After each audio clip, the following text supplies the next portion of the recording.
I am excited to catch up with you. It's been a long It's time. gonna be great. I found out a while ago that my favorite way to chat with people on these was largely just to go, I want to talk to people that I want to talk to, and I want to talk to people 100%. about stuff that they're already kind of passionate about, because then it's effortless on both sides. They don't, it's like, don't do any prep. I'm not going to force you to do anything. And if someone's doing like hard sell stuff, I'm like, they're usually not the people I want to talk to anyways. Not because, I mean, the best option always is someone that's already in a profession that they're genuinely passionate about. It's like, and you can tell, you can always tell. So I agree. I agree. How, by the way, how's business been? Have you been doing well? business is so busy, yes. Fun, yes. I mean, like the weird thing is like, oh, cool, big clients and everything else. Like, yay. Hmm. In the weird situation of just, it kind of feels like a rug pull where you're just like, hey, we just built something amazing, and then all of a sudden you're going, shit, I have to refresh that thing that was amazing a month ago because now it feels Yeah. like table stakes. That part is one of those having the kind of come to Jesus moment, if you will, of just going, okay, products, I've had to update them and now faster than ever. That gets exhausting. And then dealing with the reality of like, all right, AI is about smart enough that I see AI now that is I could tell it and get it to do my job. Like I'm I know it's not individually the smartest, but I can put enough agents in an orchestration that I can get most of what I do done. And I think almost anybody in a white collar job's in that situation. That realization was spooky because we were using Claude. I can't remember how many years ago that was, but it wasn't even coherent sentences at the time. It was like shampoo, cool, right? And now I'm It's like, amazing what's happened. Like, yeah, it's amazing because I'm building my own agent actually to help with nice, my own processes and stuff. And that good, I'm taking my time. My yeah, friend is helping me build it because I'm like, I have no business learning this shit right now. Like, I'm still trying to just keep my head above water and do the client work and yeah, branding and, no, like stay in my zone of excellence. And so yeah, it's a big reinvestment year. Like, and I knew this was going to happen. Like every 4 or 5 years, you get this as a business owner where you're like, oh yeah, I got to learn this stuff and do all this stuff. But I say all this because I'm just like, everything that I thought I knew is just so out the window, and it's so just doesn't even matter. You're like, here we go, for here what we it's go. worth, from where I'm sitting, I actually am excited for you. Cute. Um, it's a pain in the ass just because the incremental cost of additional content is basically zero. Like close enough to zero that it might as well be zero. What people, and I'm actually quite excited about, was how quickly they adapted to recognize when they were talking to AI, because people prefer AI content until they know it's AI. And something visceral goes off in them and they go, wait, wait, wait. If you're consuming my time, but not consuming your time, this is an unfair transaction, right? There's something like, hey, like if you want me to get on a call, I want you to actually send me a message that you actually sent, type of thing, right? They want to Right. know there's a little blood, sweat, and tears in there. There was a moment there where people were like, your stuff is cool because we try to focus on data driven, conversion optimized content. And on the surface, if you're just looking at the output and the email, it's hard to tell the difference because you can just be like, well, like subjectively, I like A or B. How do you prove that yours is actually smarter? And a lot of people don't have the patience to sit through that, or it's more expensive and they just go, well, that one's cheaper, so I'm just going to do that one. Right. There's so much vanilla shit out there now. It's really interesting what's happening in the world of branding right now. My business is picking up again. It's so fascinating. We had this lull for a few years. All of us did as independent small businesses, as agencies, and I kind of sit in that as a solopreneur very intentionally. I've had this business for like 10 years, but it's really interesting how many people are coming to me and going, I tried to chat GPT my way through my brand. And it's so vanilla and it's so bad. And I'm like, Tries to how'd be that go for you? quirky and hey, yeah, yeah, yeah, yeah, yeah. Because Um, there's still there's human psychology. We have to remember that like language at its core, oh you yeah, can't separate it fully. AI is a great mirror, mm-hmm. but there is certain stuff that in the world of branding, and again, when I'm talking branding, I'm talking like the messaging side, Dan, like there is just certain stuff that has to be built by human hands and minds first before you can then take that and run with that, leverage it in AI Yep. to continue to produce, you Yep. know? So, well, here's from my perspective. One very, very good thing, because one, if you've been stepping back, yeah, you saved yourself a ton of headache. Just Hmm. because, I mean, one of the things, like, people kind of have hired us to, like, hey, I want you to know more than me, and I'll pay you that, Hmm. right? And so they automate my process, do whatever, this, that, and the other. And a bunch of it that we saw, like, people came out with multi-agent architectures, which are super fascinating, like exponential scaling of human capital. Simultaneously, everybody doesn't realize that everybody else is working on the exact same thing at the same time. So you build it, and then you Correct. find out a week later someone else built a better version than you, and you should switch. You Yeah. know, this whole thing, I was just explaining to somebody because again, with building this agent for my business, I'm taking my sweet time on this right now. I'm taking my sweet time and I'm doing it because I've built a tech product before. This was actually a couple years before AI really hit. So in 2023, I was in the process of building my own SaaS platform that took my IP Mm-hmm. and allow people to go through kind of like their own process to build their own brand trifecta. And with everything that came on the scene, I was like, I don't have a chance in hell. I literally had to let the, I'm not kidding you, I had to let the business and the product die. Hundreds of thousands of dollars later. I mean, it was the biggest blow to my ego, probably the best thing that ever happened in the long run, because I would have been out of business in 2 days, right? But like you look at it and you go, there's so many of us that are in this position of trying to keep up.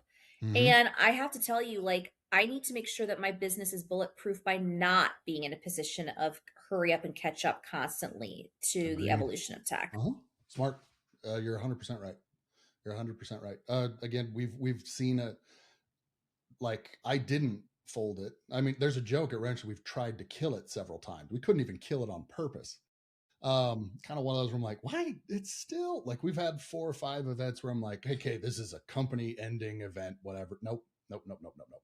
And again, the holy crap, like, realization from a few weeks ago is just, we went into personalization because I know people's expectations evolve. Marketing's not going away because half of it is new, and novelty matters, and that iterates and never ends. So, like, it's not Correct. stopping.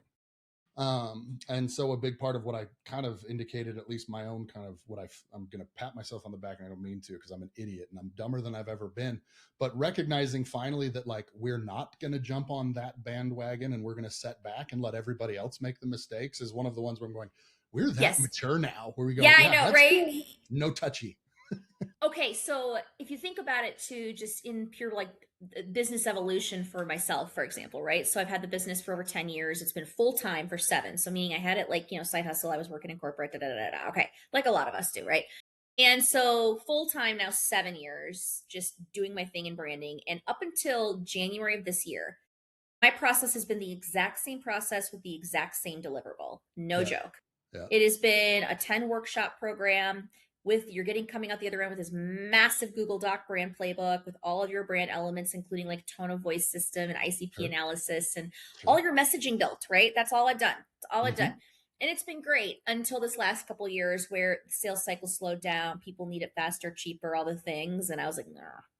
But I sat and I was like, let me just try to like sit back and watch what's happening in the world of AI because I don't think I want to invest the time and the mental bandwidth and just to rethink about my own brand. Sometimes it's really important to like slow down before you speed up. So all of last year I was watching this, we were all sitting there in 2025 going, okay, what's going to blow up next? Yeah. And I'm really glad I didn't pull the plug because then when everybody's moved from ChatGPT to, Claude, especially like in Yeah. early 2026, I Sure. was like, now I move. Now we do it. Now's our time. Go, And I can go. do it faster and better and cheaper. And by the way, here's the important thing is this is really interesting. I'm building an agent for my business. I've always had this process, but what the agent is used for is not for me to white label and sell it. That's not it. I am still a solopreneur brand practitioner. You're hiring me as Kate DiLeo for my brain, and you're Yeah. hiring me for my methodology, which isn't what Yep. I'm known for. Now, I'm actually okay with that. I made a business decision that this was going to be a very healthy lifestyle business. I'm not here to try to sell a tech company. I'm not here to try to like do $3 million a year, right? I I'm approve. here to build a life where I'm taking 6 to 7 weeks of vacation every year as a single Hmm. mother of an 11-year Yeah, old precocious child yeah, and work only 40 hours a week, but have a ball doing work that I love. And so, with that in mind, I reverse engineer to go, well, what does that look like financially? And what do I want that to be to still have a retirement someday? Okay. So that was the goal. But here's what's interesting. If I know that people are still, based on my reputation, buying me and the brand trifecta methodology, that's actually from a brand standpoint really still smart and okay, because I will never be able to keep up with VC backed companies building tech. So it's not in my best interest to sell anything other than what I've been doing. Instead, what I'm doing though is I've shrunk the process down from 8 weeks down to 2 week sprints. yep. They have Nice, less sessions with me. I'm nice. doing asynchronous work. And then get this, the output's better because now instead of just giving them a Google Doc, what their people are globbing onto is I'm like, no. You get the Google Doc version that you can show Bob on the board. Great.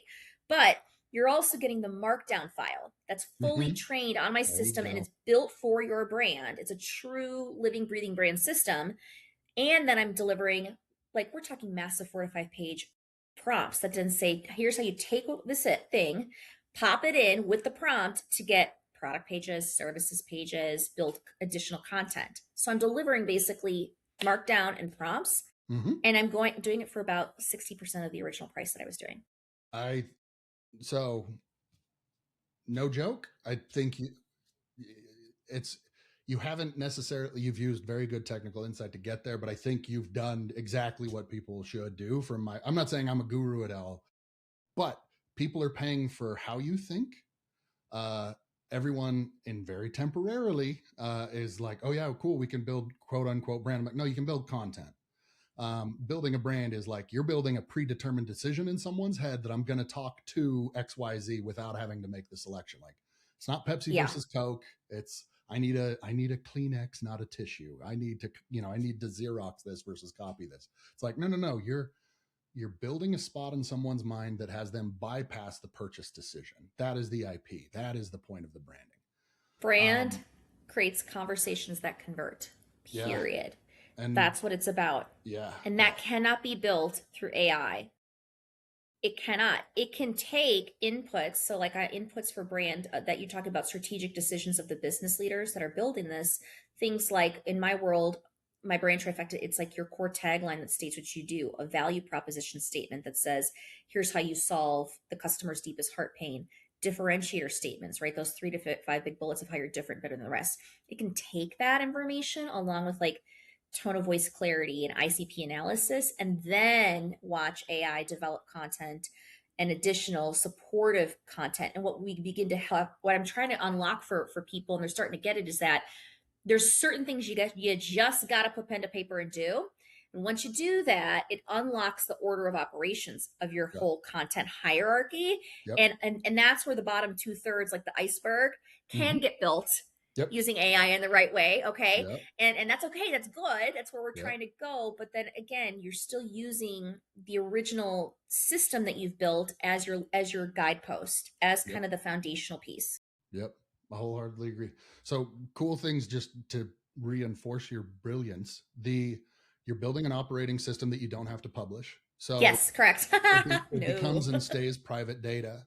So you're showing them the brand and the output. You don't have to show them how the sausage is made and you don't have to give it Nope. away, which Nope. means you're actually building data is the new oil. You're actually building a data set to programmatically iterate and get better at that process while you're doing Hmm. it that is Yeah. proprietary. That's worth more Yeah. than the LLM.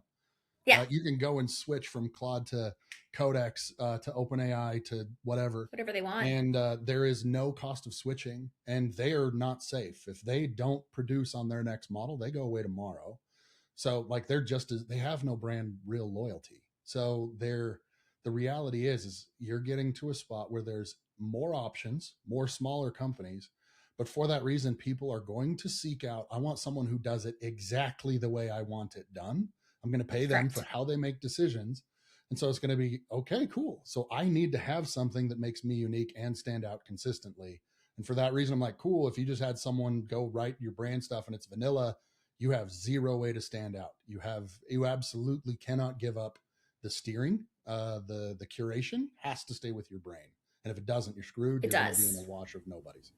So, It's true. And it's really fascinating because whether you went to a brand strategist 5 years ago and you're like, help me build my message, or you go and you ChatGPT your way through it, or you Claude your way through it, whatever you want to do, right? We have to remember that there's human psychology behind messaging and language. We're talking about language here. And so the reason that I've somehow managed to stay in business as long as I have is because I was able to my background's in linguistic anthropology, and I was able to break this down into a formula to simply be like, okay, there are certain things, there's a true methodology here in the way that the brain works and the way consumers work to go, what do I need to hear or see or understand in that first 15 to 30 seconds, Dan, of yeah, any sort of experience with a brand or any conversation with a brand in order for me to have that conversion moment, to have the self-selection moment where someone's like, oh my God, you get me. Now I want to know more. And if we back our language, we back our brand into a tried and true, a proven methodology, here's the cool news. If Kate goes and gets hit by a bus someday, what I built for you 5 years ago can still work and you can iterate on it because it's built on true psychology and theory. However, if you're just building it from a willy nilly prompt that you did, or you're building it from some, I hate to say it, some creative that doesn't, they just was fly by the seat of their pants because it sounded cool, yep, because the yep, word yep, yep, sounded great, yep, yep, yep, you're yep, in trouble. That's not yep, going to cut it anymore. We yeah, we have an expectation that if we're going to be just as stringent in the way that we leverage technology and data for systems, we have to have a brand system, which means that brand system better be backed in true data and understanding of the human mind. Or it's not wholeheartedly going to agree. work. Yeah, wholeheartedly agree. I'm excited for it. I mean, again, I totally think that's why your stuff is picking up again. Is like people dabbled with it. It was cool, and it does what it says it does. Like people do that. Oh, 95% of companies see no ROI. It's like, no, those companies don't know how to measure fucking ROI. It has absolutely nothing to do with them not actually doing it, because it is hard. Like, it is messy. It is absolutely like chaotic. Yeah. But Well, that being said, that message again, people have already proven that they want to talk to humans. They get more yeah, they value. do. Like, if you were to generalize every feature on every product to just like, is it bigger, stronger, faster?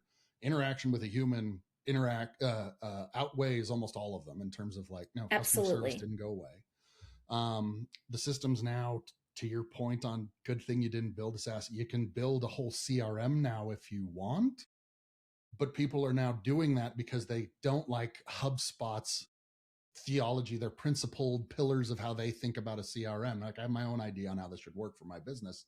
I want it done my way.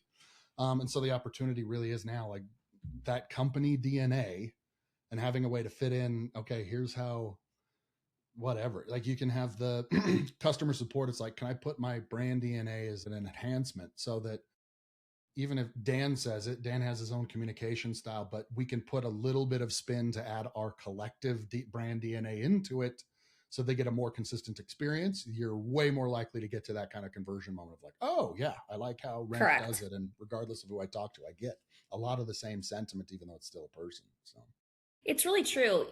This era that we're in as business leaders and owners, it's really fascinating. I think we have kind of this we have kind of an epidemic of innovators out here. It's almost too bad. It's like bad. We're all trying to innovate, and I'm just like, oh my God, stop it! In the name of all that is holy, stop it!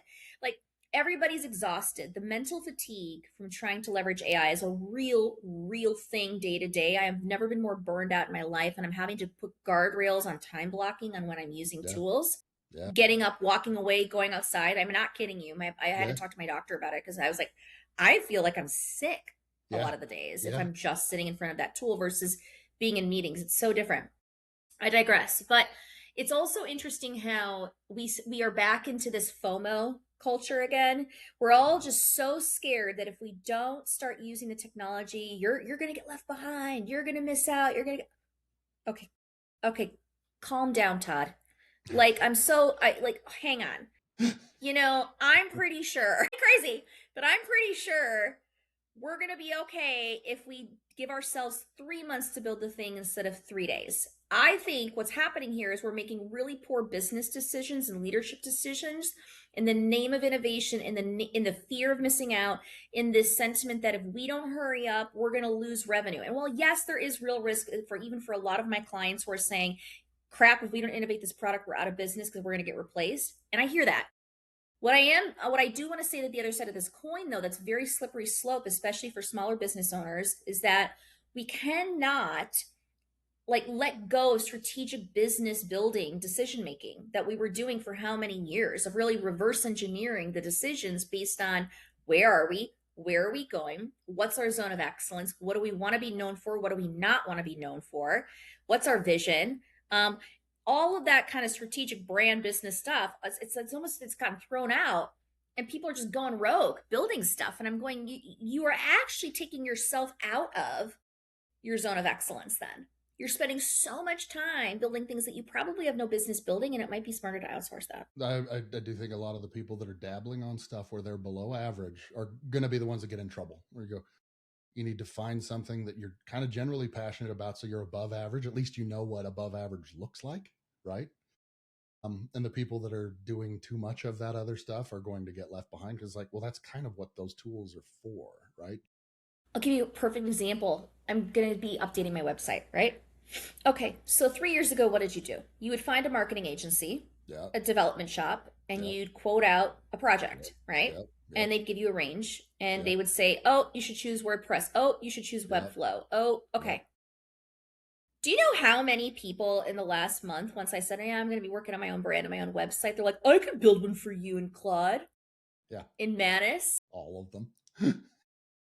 Did you all become website experts overnight and I just didn't catch the memo? Yeah, Like, what? yeah, yeah, I hate to be snarky and sarcastic. What I'm getting at here is that the problem with this is, while yes, we're all becoming practitioners of AI, and yes, that is going to be important for us for the longevity of our careers and our businesses, it's really hard for a lot of us then to discern who's really telling the truth, that to your point that they're above average. How do we now weigh out, especially among consultants or services businesses yeah. who can do this work, how do you discern who's got the chops and who doesn't? I mean, this is a very good question, just because it obviously it changes depending on what you're working on. Yeah. The one thing someone pointed out to me, I was working on one where they were trying to build a complex product. And I'll be the first, like, hey, this, if you're a product designer right now, you're in prototype heaven, right? It's amazing what you can Totally. do. But keyword there is prototype. It looks like it, but working with a guy, like, they had me and they had a couple other guys kind of consulting and commenting on their prototype. And the other guy is a brilliant web developer, one of these guys that just has been glued to a keyboard for 40 years. He's Mm-hmm.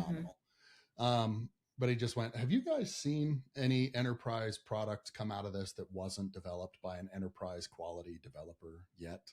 And it's a really good point. To some extent, you go, you can build something, but can you build something with staying power that doesn't break under load? And like, I haven't seen an enterprise product come out of a team that didn't have an enterprise mind on board, right? So it's like, can you build something?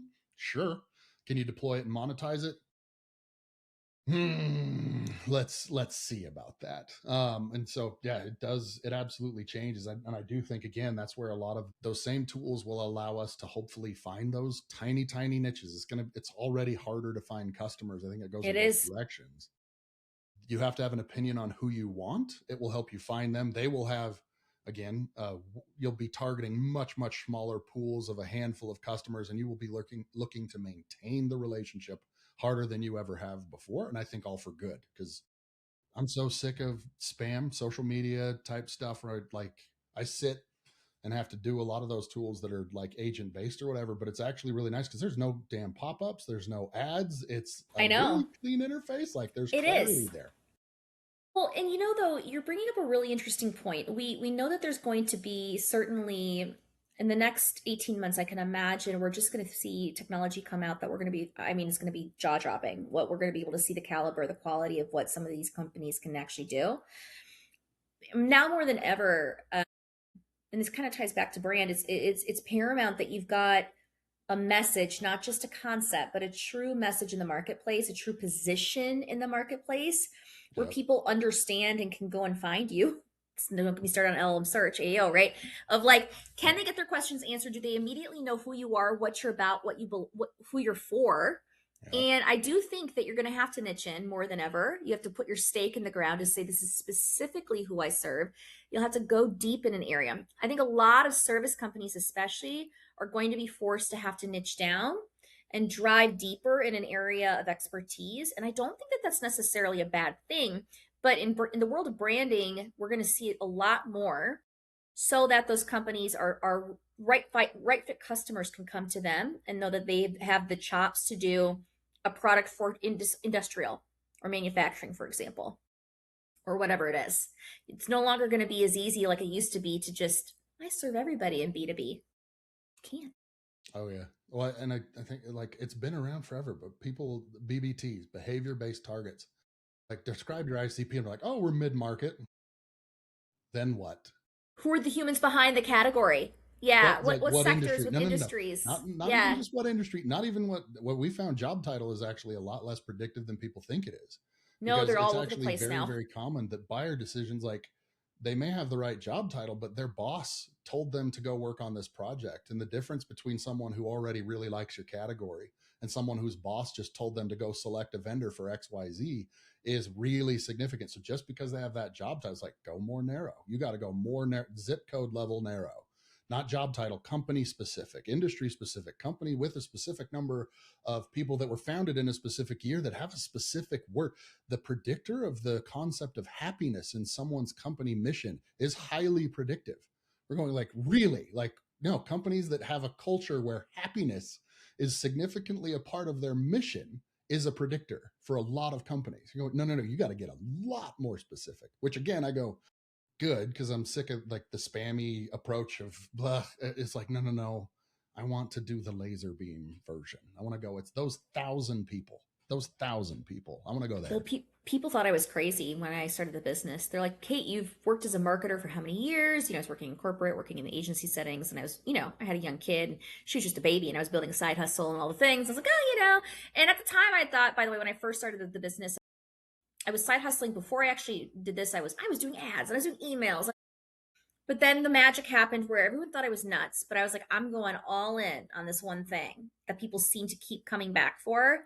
And I get the best responses and I do my best work over here and I niched into brand. And I was probably early at the time doing that in the sense that, you saw far more just general marketing agencies. Just, this was before everybody became a fractional too. I was probably Mm-hmm. 5 years ahead of when everybody hit the fractional world after layoffs. Okay, so we saw that happen, but I say all this because, I did have to niche in, and that was a big part of why I've stayed in business. And, call me crazy, but I consider that success at this point Yeah. when you have a lifestyle business Yeah. that you're It's doing hard. okay at. It's really hard. I know not everybody has to be $1 billion brand, Dan. Yes. But here's what's interesting though. You're kind of alluding to this is the when you decide to niche in on a category. So let's say a brand. I've done 6 brands, even just out of the 10 that I've done so far this year. 6 of them, the component that we actually did was not even necessarily their top level. Yes, we did refine like their tagline and their value prop and differentiators and their mission and all that stuff. Okay, that's very high level. What happens is one message cannot rule them all anymore. And so instead of just them going, oh, we're going to go build product messaging, good, but hold on. The next layer down is what we were building, which is audience specific messaging and segmentation based on that. And so this is where the brands typically start to mature. Now, a couple of years ago, I wouldn't see it typically until 10 million and up in revenue. Truly, truly, truly. We didn't see a layer of complexity. What was happening is sub 10 million, you're just going into the business, you're talking to one stakeholder, you have a pretty good shot at getting it across the finish line. Maybe there's a couple influencers. But now what we're seeing is it's so convoluted, to your point, that even $2 million brands are coming to me and going, holy crap, this is not working. There's way more complex. Our sales cycle is getting atrocious. We're talking to 10 different people. What's happening? And so we have to kind of pull back in, zone in on a category in an industry, and from there, build supportive messaging for roles that are actually going to need to understand how does this matter to me and my ego and what's important to me. Ooh, I haven't heard a ton. I want to hear more about that. I mean, because people ask us, they're like, well, what's your elevator pitch? And I go, well, heads up. I should know who you are to give you the elevator pitch because I don't like, I think that concept is almost dated and gone now. Like the best salespeople ask the most questions. They don't have a They dedicated, there is do. no elevator pitch. It's who's on the opposite end of the table. Who else is in the elevator? Um, It's actually beautiful that you say that. So the way that I love to approach elevator pitches is like if somebody asks me what I do, I say I build brands that drive revenue.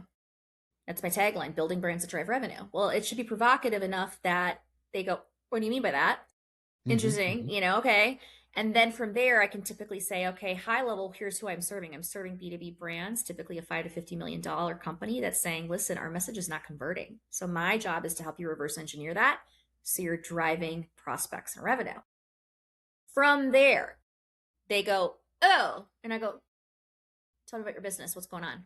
Uh-huh, And then we uh-huh. go down right away. So you can hit the top two things, keep it up. It's okay to keep the business level. And then you ask that question and able to go down persona based into the rest of that conversation. Wholeheartedly agree. I mean, we Mm-hmm. one of the systems we were working on was, you have like, call them your brand pillars or whatever, right? We have kind of the architecture of what we say, but oftentimes, like, again, literally even in an elevator, the you know what we found? This was 6-7 years ago. We had a client that had, and they managed a CRM for direct sales. So they had 27 million people in this, and they had sales and transactions between a bunch of them. So we had a ton of conversion data. And they largely were saying, we want you to figure out what designates the really, really high performing people from the others, and we want you to spot them so that we know who to acquire, if you will, as far as sales teams go. And so when you go and you look and you throw in, okay, cool, how much training did they have? What modules? What do they sell? How Mm-hmm. often do they sell? Mm-hmm. How big are the baskets? All that stuff. Um, Personality mattered more than all of it. The people that performed the best didn't train more, didn't work more, didn't have bigger baskets. They were engaged more. So the two things that ended up being like arguably the most predictive, those really high performers had a following of other distributors and other direct salespeople that matched their personalities as a mirror really, really well. And then on top of that, they got paid and they had early success quickly, which kept them engaged. Like, largely, if you a new salesperson, we're like, first thing you can do, go look for someone that already has a following, because largely they just already know the type of people and how to talk to them. That was the trick. Mm-hmm. They didn't have to be trained on how to talk to them. They just already hit it off. It's like dating in many ways. And then the other part was, if they get their first commission check early, they know they can get paid and they'll keep trying. It's like, well, how do you teach that? Like, you don't. You You don't, recognize it. but the first one you can, and it's actually Mhm. a brand principle. It's so interesting you say that because so that actually ties to tone of voice. But I remember my first taste of understanding tone of voice Mhm. when I was just a young kid, because my whole career started in tech sales, by the way. Yeah, yeah, Like, yeah. market crashed. I left academia. I was supposed to do this PhD in linguistic anthropology, and my professor was like, "Oh, you're never going to get a job. Just stop. Just go. Don't spend any more money, Kate. Just go pay off your undergrad debt. Go get a job. Come back." This was like back in 2007, 2008. Oh, and my Italian father was living at home. He's like, I need you to leave our house. Please get a job and leave. And I was like, fine. So I was like, damn it. So I took a sales job, Dan, and like I took this job calling IT professionals to sell them $2,500 training classes. And I was not good at it at first. I'll tell you that. And they put us through in the first week of training this Uh-huh. thing called DISC Uh-huh. communications Yep. training. Disc profiles. Yep. I know. I'm So what familiar. you're Like, talking about the natural influence, people think you have to be a chameleon in order to create conversations where people are drawn to and attract to you. But actually what discs teaches you is it's not so much as being a chameleon as understanding that if I'm speaking Spanish, I need to know enough Chinese over here to be able to flex in and out yeah, yeah. for to get the point across. So I Correct. say all that because it's communications that actually impact that. In the world of messaging or the world of brands, it's the same type of thing. But one thing that you said was really interesting is, Kate, they seem to have the same personality people that glob to them. Mm-hmm. Mm-hmm. The principle is that like attracts like. Whenever I see brands, people that try to brand from aspiration, it is a massive failure. You do not brand for who you think you're supposed to be. You do not brand because the competition sounds like this over here and they're massively successful. Yeah. You actually brand in the here and now. And that's how the message starts to stick and work and attract people who've been craving that. It's like if your competitors are in a blue seat, you see a blue and green over here. Why would you go try to sound like them? You're not going to stand out. There's probably enough people, Dan, that are ready for bright orange or hot pink and be like, oh, hallelujah, somebody's actually speaking my language now. Now they Great are. sales leaders internally, great people that move it across the finish line. They really own it. Yeah, they are now. I love that stuff. Like, the delightfulness of that is, as scary and hard as that is, it ends up being such a, like, I'm bald. When you admit that you're bald and you just shave it off, you get lighter. Like, you just, I don't have to do haircuts anymore. I don't mind if I do. It's I the didn't. curly haired lady. I'm like, I wish that, Yeah, man. but it is one of these things. Like there is now a tiny movement that is amongst us. We did the same thing. We were focusing and doing it. I did innovation strategy with ConAgra, and crowdfunding had come out. It was like 2014. Mm-hmm. And again, like whatever you think about it now, it's a really big idea. It's like open source levels of significance for innovation Yeah. strategy. I'm like, hey, heads up, this is a big change in the market. I came from a company originally that was like one of the earlier examples of virality. It's called Lovesack, Mm. beanbag chairs, Oh right? yeah, I remember Love Sack. Oh yeah. Yeah, I was a co-founder at Lovesack. So Yep. I that used to have was one. Oh yeah, it's great. really, you probably Well, have yeah, well, my and I live in blood, sweat, Minnesota, and and you tears guys used to have a somewhere on it. I store. ran their You production. had a store here in the Mall of America where I live in Minnesota. Yeah, So, oh yeah, yeah, yeah, yeah. yeah. Okay, cool. So that one, a big part of kind of the reality that worked was the authenticity on it. We were very, very, very small team, and a big part of what actually made it fail. It's now a public company, and it did really, really well. But we had to declare, and I was on the franchise side, so this wasn't me, but the corporation had to declare bankruptcy Mm-hmm. like halfway through it. And one of the big challenges was we had ridiculously good margins and ridiculously terrible cash flow because you had to order all that stuff from China. You had to get it and wait for it to get produced. Took a month. It took another 3 months just to get over the Pacific Ocean. And we were selling out literally sometimes multiple times a day. So we went out of business and had to declare that bankruptcy, not because we weren't successful, because we were successful. It was the cash flow issue. And when crowdfunding came along, I'm like, heads up, this means you can actually predict demand before you order the product. That's a It was a really game big changer deal. for consumer products. It was a game changer. Oh, and it basically allowed the other dynamics of having a lottery system, which Mm-hmm. it's the ability of everyone to speak up and kind of the build in public premise.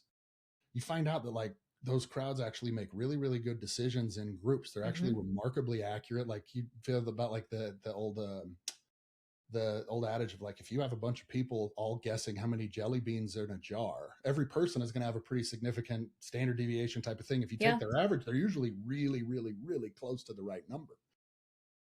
And one of the things that we found in that is how hard it was, and what made it appealing, especially when it first came out, was the authenticity. We were just going, you found a way. People were so at the time sick of the large corporate message, even as much as and beloved as Coca-Cola is, people were just like, I get that we're not all on roller skates. Yeah. Like we're just thirsty. And this was so like, hey, we actually get to see the person, the inventor in their garage, that it was a breath of fresh air. And one of the Absolutely. things that we learned out when we researched it, ConAgra at the time was trying to build a new food line they put me in charge of, where they're like, food trucks. We don't know why, but they're going nuts. Go figure it out. And I was like, half of it is because those people are doing what they find interesting and you can't afford to fake that Correct. because you're trying to play down the middle. And that authenticity just became one of those things like it's that branding. They pay you for how you think. Like they don't necessarily want safe, and I'm not meaning reckless, but they're like, no, like if you're making the decision on everybody likes this, that's not interesting, right? You have to kind of take it to an extreme, and that's what they're drawn to, and it's the hardest thing to compete with because again, the same thing, like I'm worried about the people that are below average. It's not that hard to get an average answer out of an LLM. It is hard to get an above average answer out of an LLM, which is why you're not really seeing a ton of enterprise grade software come out of just the average vibe coder. It's like, no, they can't do it. So if you're focused in building like, hey, this is my method of thinking, I've established kind of the brand pillars for this is the principle of how we do it. And which I don't think a bunch of people are doing, but a heads up, the tracking your data behind the scenes, I think is the other one you stumbled on that's really smart. Yeah. You I have like to. you have Well, to protect it. That data is you do. really, really important. Well, it's interesting too, and it's funny because a few years ago someone was like, "Well, how did you get into the speaking circuit?" And I started applying years ago to like just speak at conferences. I was like, "Oh, I'd love to. I'd love to teach. I'd love to teach."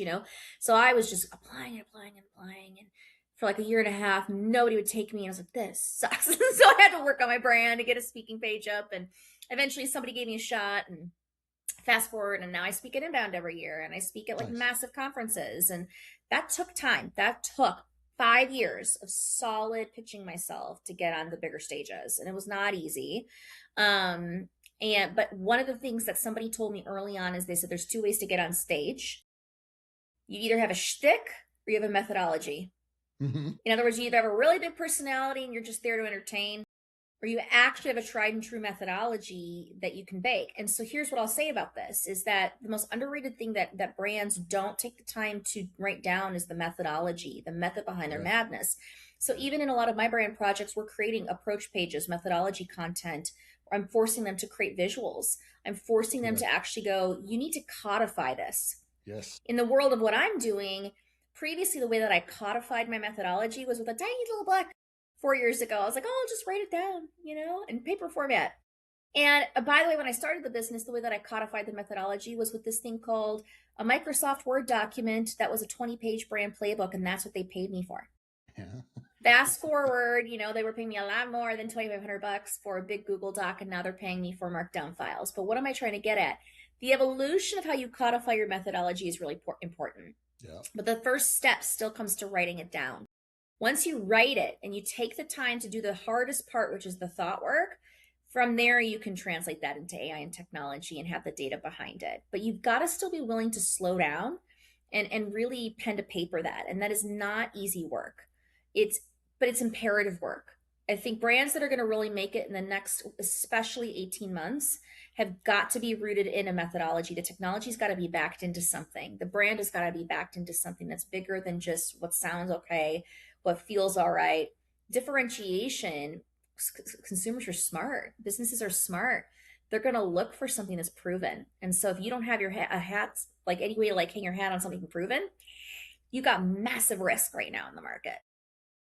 I agree. Do you know, branding is always an interesting one because there's mind share, share of pocket, share of stomach, share of whatever. Have you found KPIs for that type of stuff that you really like and lean on, or people that do or have that method? You're like, okay, that's the one I subscribe to. Because again, brand is tied into conversion, customer journey. I mean, oftentimes it can Yeah. be business or client specific, but Are you asking which companies have done a really good job of maybe backing their methodology into metrics? yeah, or even yours specifically, because just Yeah. oftentimes it's like when you get those metrics, they wholeheartedly agree they're make or break type of complexity, and that's what I really like about where we are now. Is I go like years ago we were building a new kind of product, and people were like, "Hey, have we?" People on the team were basically saying like, "Hey, does it work or not?" And I go, "Well, if there's a methodology, the good news is if it's broken, we'll know, which means we can fix and we know where to fix. So I'm okay with that." Okay, so this is funny. I always talk about metrics that matter as it relates to brand. Like, let's say you build the best message in the world and you go and deploy it. Well, the first place I tell you to look is your website. So, the top level of your brand message, by the way, in my world, quick FYI, so like tagline, value prop, differentiators, that's homepage language. Boom. You cannot slap a vision statement and a mission statement on your homepage of your website and expect it to help you sell. Those Yeah. are internal statements. So Sure. I'm talking about the stuff that we've written, right? That's like, boom, it's customer facing. Okay. So what do you track? Okay, so interestingly enough, on a website, we are looking at conversions. We directly look, like my customers are always looking at conversions every single time. And we're looking at homepage conversions. And then what we also track, and this is fascinating, is time on site. And it's the opposite of what you think. So before time on site, you would want longer time on site, but hear me out. I like to track the time between the homepage to when they're going to the product service page, because the faster they're going there signals that they understood it. Good call. So what I've never heard happens that is if before. they're having to search on through this, but if your message actually got across quickly, this is what we do, this is how we solve your problem, this is how we're different. They're like, holy crap, that makes sense. Now tell me how it works, I'm what's included, listening.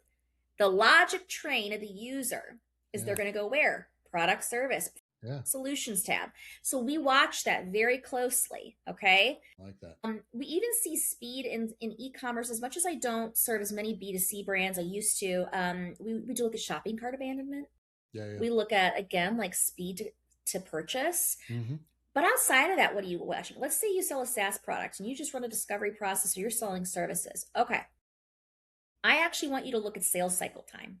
So certainly we track revenue. Certainly we're tracking, pipeline. But the other two weird ones that are really important is if you've done the work on the front end of developing the ICP with demographics, with psychographics, sales actually, what I love to see is that sales and marketing are looped into see, and they quantify, they can track the quality of the prospect coming in and Yep. measure that. Mm-hmm. And what we're seeing is an improvement over the quality of prospect getting on the call. Well, why is that? They may have 7 out of 10 markers that they're looking for versus 5 out of 10. Okay, great. So if you're tracking that, why is that? Because instead of the prospect getting on the call, who's wrong fit and assuming you do everything. They're getting on the call knowing precisely what you do, and they're no longer asking the question of what you do. They're saying, I already know what you do. I had this one thing. What's it going to cost? Yeah. So what does that impact? That impacts sales cycle because they're no longer needing you to go through a part of that conversation to even explain. They've already bought in, they've self-selected. That's what the brand did. So they're now in a moment where they're ready to go into the art and science part of your sales conversation that's tailored to them. And how this has impacted a lot of my SaaS clients is they've moved from a multi-call journey down to a single 45-minute discovery and a scope. That's brilliant. I'm not saying it worked for everybody, Dan, but this is the kind of stuff you guys can track. Like, really, truly. To the contrary. So like really cool thing. You just validated and justified another reason we had years ago. We built a personas model. And I wanted to try to figure out how to do it like data-driven personas, because most people build personas, but they're fake and they throw them in a drawer after they're done and they never revisit them again. Like, what does that even mean? Usually when clients come to us going, hey, we have personas, just will you implement them? I get very nervous because I go, most of these are fake. Most of them don't stand up to data scrutiny and have, like, no joke, I've had people come in with 8 and I go, just as a heads up, we did the behavioral, the psychographic, and the demographic analysis. You have 2. You don't have 8. If they have more than 3 core target audiences or personas for a brand that's a certain revenue level, I get really concerned. Yeah, like, why are you talking to so many decision makers? What's happening right now? Yeah. So we found that mirroring effect we talked to earlier. If you put early adopters with early adopters and stuff like that. And again, we found like real life example. They were talking about like, well, you have psychographic analysis and you'll update messages and stuff like that. And they're like, well, how much does that work and lift? And one of the things we found out, because this is way back, Cambridge Analytica was in the news. So the fact that we were doing psychographic analysis, they're like, are you Cambridge Analytica? I'm like, no, Cambridge Analytica was lying to people. They were stealing data. No. And by the way, people have doing psychographic analysis forever. They're not done doing it now. And no, you shouldn't be scared, because if you're not lying, you're not changing anyone's mind. But what we found out, the sales cycle was shrinking. So we're going, heads up, amongst that subgroup of like, say, early adopters, we're like, implementing this mirroring tech didn't increase your conversion optimization number, but your sales cycle had shrunken so much that you actually got 15% more sales throughout the year just because you were able to do so much more deal flow with the same system. So going, heads up, if you pair people with other similar people that know a same level of like technical adoption with your product, you actually can just have more conversations in a year and you don't have to even change anything else and your sales will. You're spot on. Or let's say the conversion rate is X, right? And it's staying at that, okay? So you've built out these target audiences, you've built that layered messaging stack. Even if the conversion, you're like, listen, our goal isn't to improve just conversions. Our goal is revenue, Kate. I'm like, yes. That's why I say branch your path of least resistance to what? Revenue. Well, this is where the rubber meets the road. It's like all of a sudden you go, that's great. We had the same amount of click-throughs, the same amount of conversions. We're still kind of getting the same number of people into the pipeline. But if the quality is improved because they listened and heard that message and they're self-selecting, the sales cycle goes down and the yeses go up. Yeah. That's it. This is pure basic, right? So if we go back to kind of the beginning of this, of like, what is this all about? Listen, you can try to ChatGPT your way through this, but at the end of the day, I'm going to be really honest with you. Like, you got to have a dang strategy. You got to know your people with some of these core components around ICP analysis. You got to have a tone of voice system that's very clearly about who you are now, not who you're supposed to be. And when you write and actually pen to paper this in the human psychology of language, you're going to actually have a message that drives revenue. And it's no longer going to create confusion or more questions. I love it. One last one, just where can people find you? What are the best spots? I mean, because where are you most active? I usually catch you on Slack and Pavilion and stuff. I keep it simple. Honestly, you have my website, which is katedileo.com. Quite frankly, I'm just on LinkedIn. Nice. That's where my people are. And so, yeah, if you find me on LinkedIn, happy to connect with you. Happy to learn more about what you're up to. Not as active as I should be, Dan. We're working on it. It's kind of with you. I've been doing a lot of the same thing and going, I want to find more ways to get on platforms where I know I'm talking to people, because a lot of the, hey, you posted, I go, okay, cool. Now we need to post differently, interestingly, and as humans to humans, and finding other ways to kind of get to that. So You are fine. That's a whole other conversation. Thank you so much for having me on the show. This was a really fun and engaging conversation, and appreciate it. You are awesome, Kate DiLeo. I appreciate it. Thank you. Thank you, Talk Dan to you soon. Baird. We'll talk to you later. Cheers.